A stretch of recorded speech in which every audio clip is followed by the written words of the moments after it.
The Lord be with you. A reading from the Holy Gospel according to John. Jesus said to his disciples, "I am the true vine, and my Father is the vine grower. He takes away every branch in me that does not bear fruit, and every one that does, he prunes so that it bears more fruit. You are already pruned because of the word that I spoke to you. Remain in me, as I remain in you. Just as a branch cannot bear fruit on its own unless it remains on the vine, so neither can you unless you remain in me. I am the vine, you are the branches. Whoever remains in me and I in him will bear much fruit, because without me you can do nothing. Anyone who does not remain in me will be thrown out like a branch and wither. People will gather around them and throw them into a fire, and they will be burned. If you remain in me, and my words remain in you, ask for whatever you want, and it will be done for you. By this is my Father glorified, that you bear much fruit and become my disciples." The Gospel of the Lord.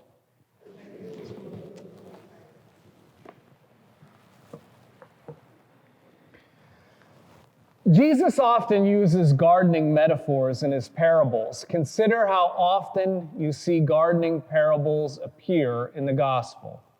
We have the one about the 4 different kinds of seeds. Some seeds fell on the path with no soil and are taken away and eaten by birds. Some fall on rocky ground with little soil and fail to grow. Others grow up among thorns and are eventually choked and cut off. And finally, some on good soil, and plants sprout, branches, and flourish.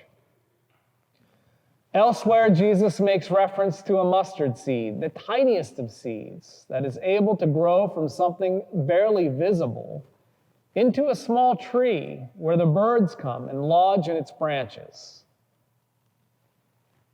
Elsewhere, the gardening metaphors strike a tone of warning.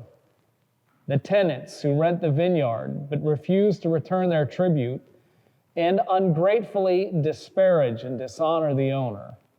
They are thrown out and treated harshly.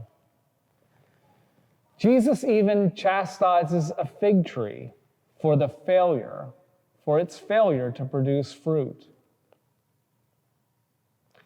When most of us look outside, we see concrete, siding, and stone.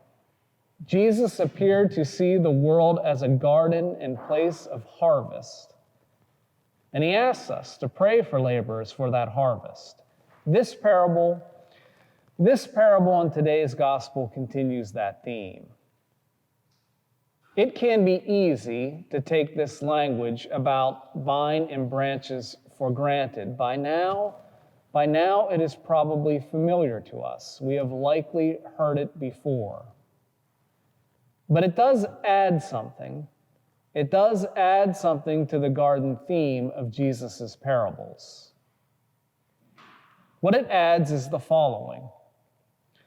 The notion that God desires to be so intimately connected with the work of his people so as to make their works his own, in order that together they might produce fruit in the world, must have been a radical notion at the time Jesus first proposed the idea.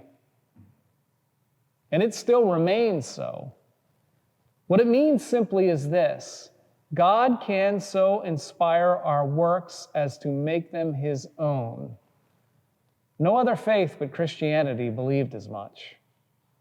It means that God wants to be connected with us in such a way that we can work with God to produce his effects in the world, so that our actions are godlike.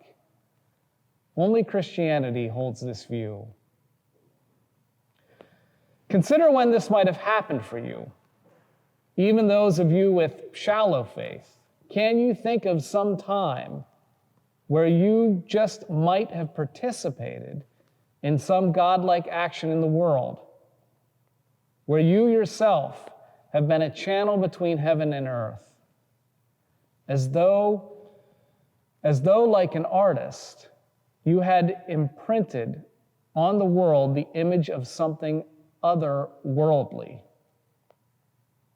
If you can envision such an instance or recall one, why can't it always be like that?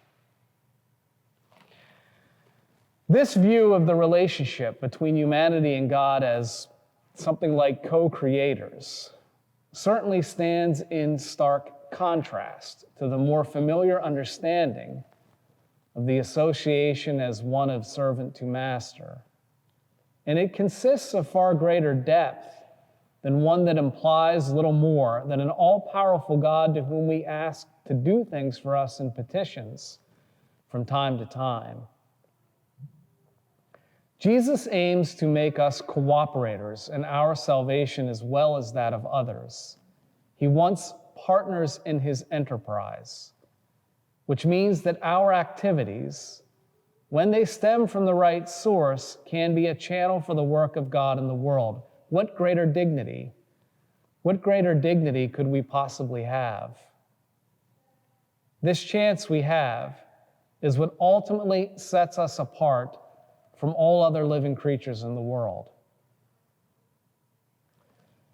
And yet chances are that we know that not all of our actions are godlike. Some of them are probably far from it. This reading is on one hand an expression of the dignity in which God holds humanity, and on the other an opportunity for us to consider where we might be in need of some pruning. Pruning can involve snipping away some of the excesses that get in our way. But like any vine, spiritual or literal, once the pruning is done, the branch is able to channel energy into new growth, to bear more fruit and to flourish. Consider for a moment just one thing. That perhaps ought to be pruned from your stock or repertoire of behavior. Something that might allow those you live with to find in you a more spiritually attractive branch to be next to.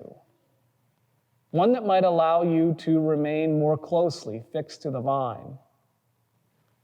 Concentrate on what it might take for that pruning to be successful so that you can avoid the temptation to wither.